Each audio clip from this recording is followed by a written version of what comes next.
To say that I'm excited would be a serious understatement. You guys have heard me say multiple times before that I think the Rebel 1100 suspension is a bit lacking. Today we're solving that by installing the Burly Brand Stiletto Shocks on the rear of my Rebel 1100. If we really want to test it, let's just ramp over this freaking curb right here, dude. Really not the update that I wanted to give you. What in the f is going on here? Perfect.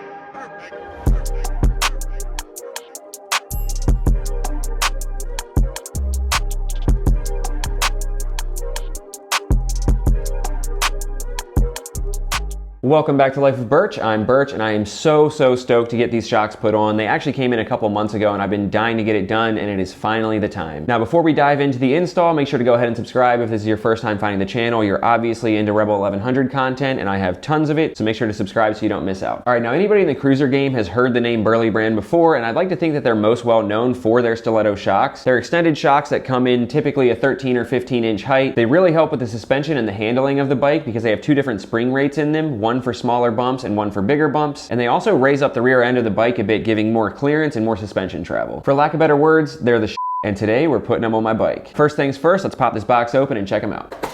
All right, so first thing you're gonna see is the installation instructions. You guys won't need these because you're watching this video. Right there, you got the spanner wrench that'll help adjust the preload of the shocks, and then you got some grease that they include for install. Oh, and of course the Burly Brand sticker comes for free, so you can throw that bad boy on your bike once you're done. And then off to the side, you'll see this pack of sleeves. These are gonna slide into the mounting points of the shocks so they fit properly. Set everything aside, and now the moment of truth. Oh Lord, look at how good they look. Let's get one of these things out so I can show it to you.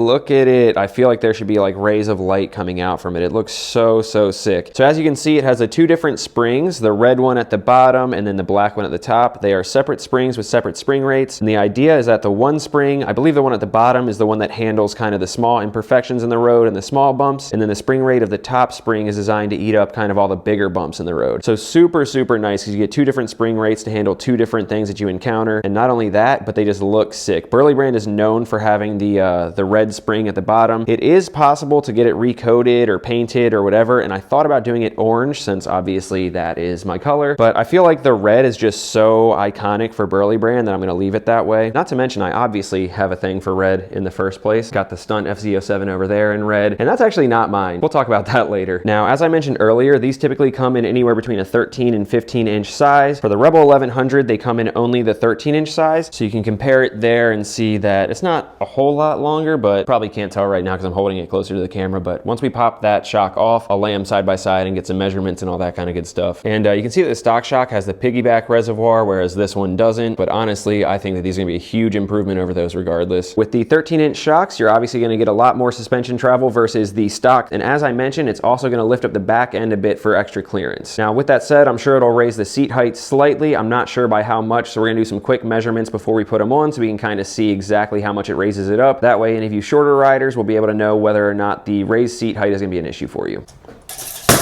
Oh my gosh, dude, professional, look out. Anyway, you can see that the stock seat, looking straight at it, should be about 27.5 inches. And then we'll measure kind of the fender back here also to see how much that gets lifted up. Looks like that's right around 21.5 inches for the license plate bracket. Let's go ahead and get these things thrown on and then we'll compare afterwards. Not to jinx it, but install should be a breeze. All we have is a bolt on the top of the shock and a bolt on the bottom of the shock for each side. It'll pop off and then we'll put the new one on. The kind of tricky part is jacking the bike up in the first place to do that. So I have the bike set up in a wheel chock, and I've never used a wheel chock before, so I have a strap to kind of like hold the front wheel into it because I don't know, it just seems less sketchy that way. And then what we're gonna use here is a floor jack to jack it up. It's just a normal like car jack or whatever. Now the issue that people run into with these bikes is the fact that the frame doesn't like go all the way around the engine. The engine is a stressed member, so there's not a whole lot of great jacking points under the bike. There have been a few people that have used something like that and tried to jack it up by the oil pan, crack the oil pan, and it's like a $400 mistake, so we're not going to do that. Let me show you where we're going to jack it up from. So if you look underneath the bike, you see this bar right here. We're going to jack it up by that because it's part of the frame, but it's not part of the swing arm. You don't want to lift it by the swing arm because then the suspension will be compressed and you won't be able to get the shocks off. Make sure it doesn't slide off of this bar because it will hit the oil pan. You can see I already scratched mine on a test run, so be careful of that. Make sure that it stays nice and firm on that bar. All right, so I'm going to slide the jack in from the left side of the bike just so that we don't risk scratching the exhaust on the right right side, and then we're just gonna slowly jack it up, making sure that the rubber foot of that matches up with the bar and not the metal part, because we don't want to scratch it. All right, as close as center as we can get, and then once it makes contact, we're gonna kind of look around it to make sure that none of the metal parts of the jack are touching the bike and scratching it, and then also checking to make sure that it's not gonna slide off and hit the oil pan. And famous last words, it looks like we should be good. Now I'm gonna kind of jack it up just enough so that there's like pressure on it. Don't want to take the wheel off the ground yet, and then we're gonna go ahead and take this shock off. So we'll flip the foot peg out of the way. We got a 5mm Allen key up at the top, and we got a 6mm Allen key at the bottom. We're gonna start with this side just so I see how much room we have to know if I need to take the exhaust off on the other side. 6mm on the bottom.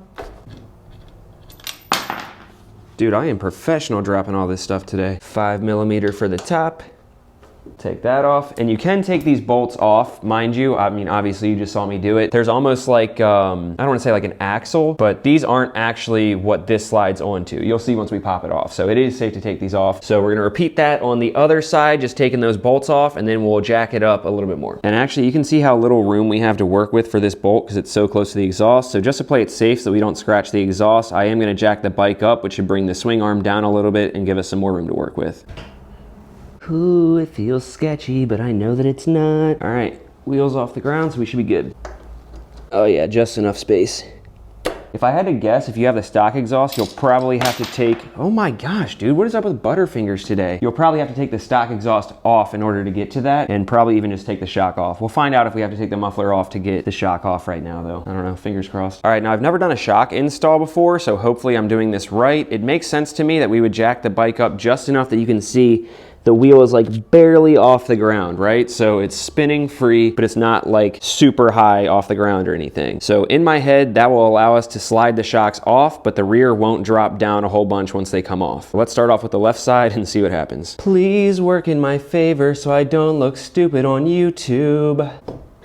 Whoa, that was easy. Wow. You can see some rust in there. Hopefully you guys can see that. That's a little bit weird. It's definitely starting to rust in there. Hopefully that's not an issue. All right, well, that was super easy. And now that we have this side off, actually let's go and compare this side by side with the Stiletto Shock. All right, so there it is. You can see an obvious difference now. You can see that obviously, like we said, the stock one has the piggyback reservoir, whereas the Burly Brand's one does not. The Burly Brand one is a bit skinnier than the stock one. And of course, the whole point of the Stiletto Shock is that it's a bit taller. So you can see right here that it obviously is. Grab the tape measure. The stock shock from center of the mounting point to center of the mounting point, dude, why am I slipping around? Is 12 inches. And then of course the Burly Brand's one, not that we need to like test it for them or anything like that, but center of the hole to center of the hole is 13 inches, which checks out. Oh, and it is worth noting also that they both are only preload adjustable. The stock one has, I think, like almost 20 levels of adjustment. I think 16 or 18 levels of adjustment, whereas the Burly Brand one only has 5. Now, honestly, I don't really mind that it only has 5 levels of preload adjustability because I don't really know what I'm doing in the first place. So all these fine-tuned, 20 different settings on this can be a little bit overwhelming. I'm sure some of you guys are gonna be like, oh, well, that's stupid because like the more adjustability, the better. But I'm just saying personally, it's kind of less overwhelming having just 5 versus 20. Plus, I feel like with the 20, you're kind of fine-tuning until you find where it needs to be. With this one, it has a 2 different spring rates, so it doesn't need to be as fine-tuned. You already have the one spring that handles the fine imperfections and the one that handles the big bumps. But of course, I guess time will tell once we get it on and actually take it for a ride and see how it handles. Anyway, yeah, so there's the visual comparison. Oh, and you can see that this hole right here is obviously a little bit wider than this one, so that's where those sleeves are gonna come into play. We're gonna put those sleeves in there so that it fits. All right, now I'm gonna be honest, it doesn't seem promising as far as being able to pop this off without hitting the exhaust, just because there's such little room to work with. But in the Burly Brand instructions, it doesn't say anything about taking the exhaust off. So we're gonna roll the dice and see if we can get this thing off. Okay, first things first, let's get this bag out of the way so we have more room. And then let's see if we can get this thing off. Now, we are dealing with a very small amount of space between the shock and the exhaust, like I obviously just said. But also keep in mind, once this thing comes off, the rear end is not gonna be supported by anything and it's gonna drop down. So that's why it's important to have this wheel off the ground, but by like a small amount so that it doesn't just drop down as soon as you get this off. Fold that out of the way and let's see what we can make happen.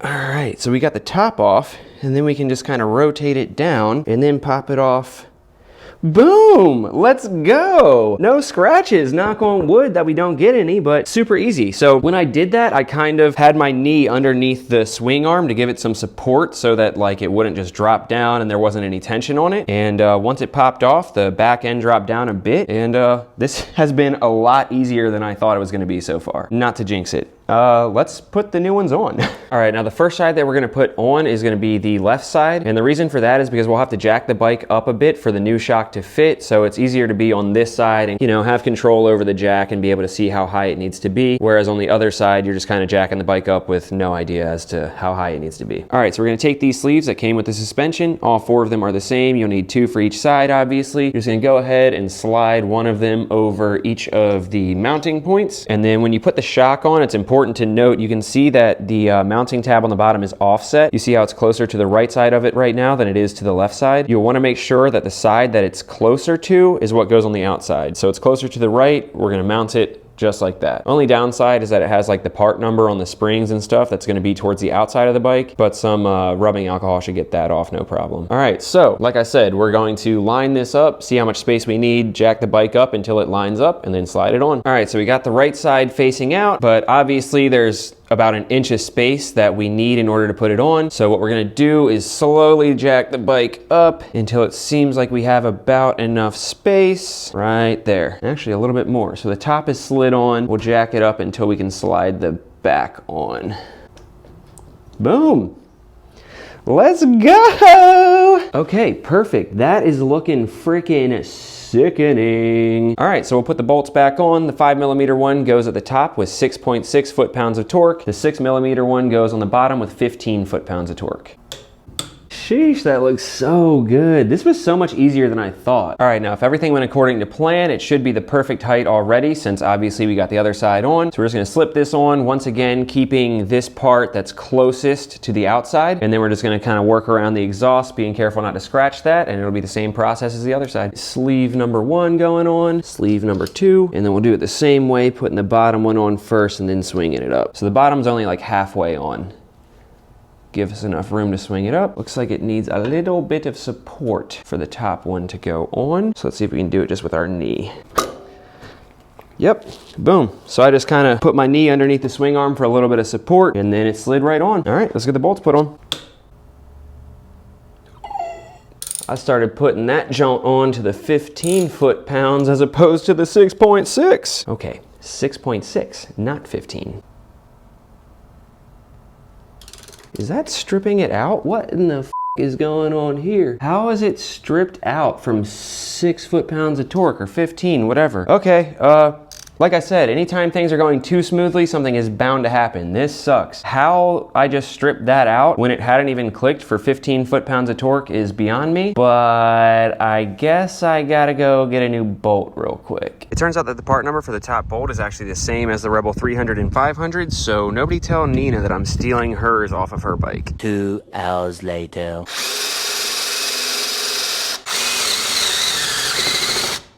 Thank you, Lord. And we're done. Time to let the bike down. Moment of truth. Time to slowly let it down and hope everything settles properly. Oh, I said slowly, bruh. That is looking so good. You can definitely tell the back end is noticeably higher. Maybe it's just me. You can see like more area between there, and you can see the fender off of the tire a little bit more. This looks so sick. I'm so glad I decided to keep it red, because like the whole bike is blacked out, and then that pop of red is just iconic. You like that word? All right, let's see.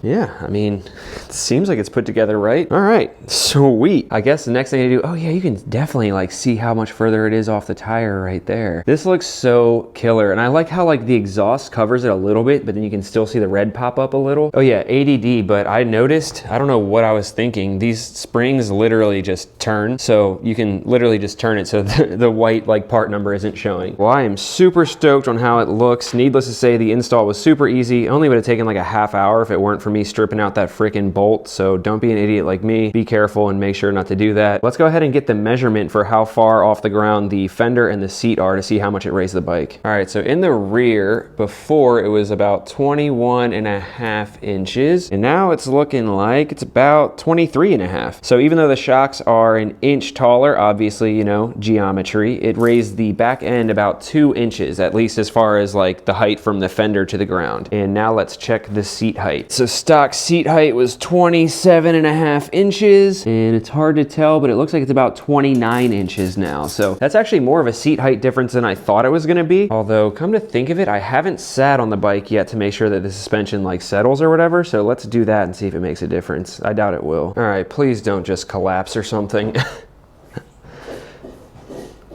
Ooh, seems like I might want to make them a little bit firmer. These are on the softest setting, or I should say the lowest preload setting. And you can hear when I sit down, it compresses a little bit.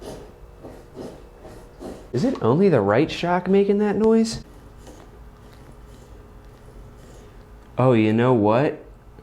I hope I didn't get metal shavings in there. Is that possible? Really not the update that I wanted to give you. Essentially, I wasn't sure if the shock was supposed to be that loud. I thought I had messed something up. Burly Brand overnighted me a new set of shocks without question. They said they were gonna show the old ones to their engineers, so incredible. They have the best customer service I've ever dealt with. The thing is, I'm going to put the new shocks on, and what do you know? On the left side now, the f***ing head of the bolt broke off. I don't know what the material Honda is making these bolts out of, but it's been both of the top bolts, and it's literally only a 6.6 foot-pound torque. So when you're going to do this, be really, really careful, because I've now stripped out the one on the right side and broken the head off of the one on the left side. And the first time when I stripped it out, I thought like, oh, maybe I just had the torque set wrong. This is set to the proper torque, 6.6 foot-pounds. I'm tightening it down and it just snaps off, shears off out of nowhere. I don't want to jinx it again. This one should be easier to get off and I can go steal another bolt from Nina's bike, but this is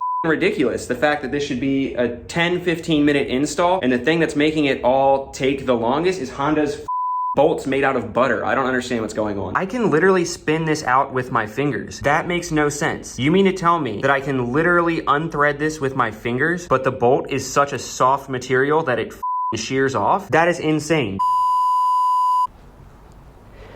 Yes, do you hear that? No, of course you don't, because it is quiet as a mouse. I am so stoked. To say that this install was painless would be a lie. It should have been painless, and it has nothing to do with like the shocks themselves. I don't know what the deal is with these bolts and why they're so soft, but definitely be careful of that. I'm really fortunate that we have Nina's 300 that I could have taken these from, because when I had to order replacement bolts, the dealer said that it would be like a week for them to come in. So you do not want to strip it out or shear it off and then have to wait a full week for a new bolt to come in. So definitely be careful with that, but we are good to go now. Oh my gosh, not making any noise. This is incredible. Like I said, shout out to Burly Brands. I've never had better customer service ever. They didn't even question it. They were just like, we're overnighting you some new shocks. Our engineering team is gonna look over the loud shock, and now it is just perfect. Now, one thing to note is that once you're done, because the angle of the suspension has changed so much, your chain is going to be loose, so you're gonna need to adjust that. But there's already a really good video exactly how to do that for the Rebel 1100 by Gus on the Rebel 11. So I'm gonna tag that video. Depending on what you're watching this on, you can either see it in the top corner right now, or I'll leave a link in the description. He does a perfect video showing how to adjust the chain, so we're not gonna go over that. What we are gonna do is the most important part, which is we are finally gonna get this baby out on the road for a first impression of these shocks. 12 seconds later. All right, and the true test. How do these things ride? Just being on the road for this 30 seconds, these things are smooth, dude. They feel so good. And also, let me just say, little side tangent, these are set at the lowest preload setting right now, and then I'm kind of gonna fine tune them as I go. So make sure to subscribe if you haven't already, because this is obviously just like an initial impressions. I'm not gonna be fine tuning them as we go right now, but I definitely do plan on like in a month or two giving like a long-term review once I get them like all dialed into the preload that I need and all that kind of good stuff. But so far they feel great. Like there's little imperfections in the road right here, barely feeling them. I want to find a big bump and see what happens. I don't want to like set myself up for failure, but I want to see how it handles it. But suspension characteristics aside, I gotta say that the just like the stance of the bike feels so good. You can definitely feel that you're higher up and you have like more road clearance. I don't know, it makes the bike feel bigger almost. It feels so freaking good. I will say I'm going over some like kind of bigger bumps right now, and I can definitely tell that I should probably click the preload preload up probably 1 or 2 settings, but it's not bottoming out or anything by any means. No, I hope everybody's okay. Speaking of preload settings, keep in mind I did mention that it comes with a spanner wrench, so you can set it to one of the 5 different preload settings to find whatever's best for you. I have a feeling just from, ooh, see, I just hit a big bump and I barely even felt it. Dude, this is incredible. I think this might be my favorite thing I've ever done to this bike so far. Now, just in this short time, I can tell I'll probably want to make the forks a little bit stiffer just to kind of compensate for the slightly stiffer rear. But I also do have the Burly Brand fork inserts that I'm going to put in there with some higher weight oil also, so stay tuned for that. Oh yeah, I just got on it to get through that light a little bit, and you definitely feel it squat back a lot less than it did before. You know how normally you get on it and you can kind of feel the rear end squat a little bit under the load? Even at the lowest preload setting, I didn't feel it squat back at all. So I think between like the height that it's at in the rear now and the fact that it doesn't squat down when you accelerate, I have a suspicion that this will really help out with that like front end wiggle that we get at speed on these bikes sometimes, which would be incredible because that's like one of my least favorite things about the bike. Oh, you know what I just realized? I bet Amir is downtown right now with his stock Rebel 1100, so we could probably put them next to each other to compare. Yeah, that's what we'll do. We'll go see if he's down there so we can end the video with a little comparison next to a stock bike. All right, we're gonna keep an eye out for the big bumps up here to intentionally hit them. Dude, this is normally jarring me and it is not. Dude, this is incredible. I want to cry. I've been through such a roller coaster of emotions, like doing this install, having to run back and forth so much to like get different stuff and extract bolts and everything like that, but I could cry. It's so worth it. So another observation sitting here, I gotta say that it definitely raises the seat height, but it's nice because the front of the seat is so narrow that even if you have shorter legs, it's almost like when you're at a stop, you can scoot forward a little bit and your legs still have the same room if you're sitting on the narrow part, if that makes sense. So it definitely sits the bike up higher, but I feel like even for shorter riders, when you're at a stop, you can find a way to make it not feel like the seat is that high. Dude, Annapolis has these like janky brick roads and it is just eating up every imperfection. Oh, you know what we should do that I just remembered down here? If we really want to test it, let's just ramp over this freaking curb right here, dude. Dude, oh, no freaking chance, man. No freaking chance. These feel... Oh my gosh, dude. That is insane. I literally just ran over a curb and barely felt it with these things. I can't wait to hit some back roads with these and see how they perform there. Okay, I want to say that this road has some bumps we can test out. Oh, here's a pothole. Dude, nothing. The stock suspension would have bottomed out over that. How about this? You see this? Oh my gosh. Dude, oh my gosh, this is insane. I would intentionally have to avoid those before because it would like make my freaking teeth chatter. I am intentionally ramping over everything that I can and it's just eating it up. I am intentionally trying to find something wrong with these and I can't. Oh, wait a second. This guy has a freaking... You have a... Oh, it leans over a lot more. There's a cone.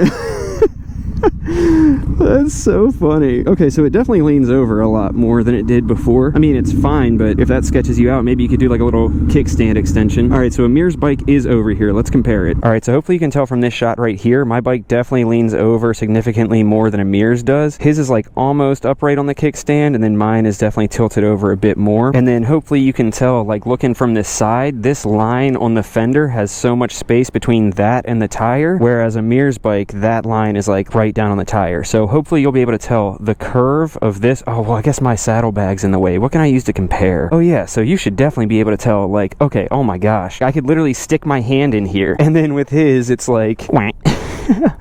That is so crazy, dude. Literally, it's like hugging the tire, and then over here, I can just stick my whole entire hand right at the shortest part of the fender. Dude, this is so sick. This is also a good look at just how big the stock fender is, like the plastic piece versus the Burly Brand, like, little delete kit. Oh my god, I'm so happy with the way this bike is turning out. Oh, this guy's backing up. Hopefully I'm not in the way. Sorry, I'm so close to your car, buddy. But at least now I can come to, like, this side view also, and hopefully you can tell there, like, just how much higher up it is, and oh my god, dude, I'm so happy with it. Last little note is also, you can see because it doesn't have the piggyback reservoir, it sits this much further away from the shock, so I could scoot these up further if I wanted to, and you could definitely fit a bigger saddlebag there as long as it doesn't get in the way of the passenger. Overall, I am so stoked. I cannot wait to test it out further and do like a more long-term review. Cannot wait to hit up some back roads with these things and see how they handle, and definitely get the preload dialed into my liking. So make sure to go ahead and order some for yourself, and if you do, make sure to use the code BB_Rebel15 to get 15% off of of your order now through, I believe, March 1st. But anyway, thanks for watching, guys. Make sure to like, comment, subscribe. Check out the Patreon if you have not already. Shout out to the Patreon members for funding my garage to allow me to do this in there. And I just saw my friend Ricky in his R8, so I'm going to go catch up with him and see what's going on. Love you guys. Peace.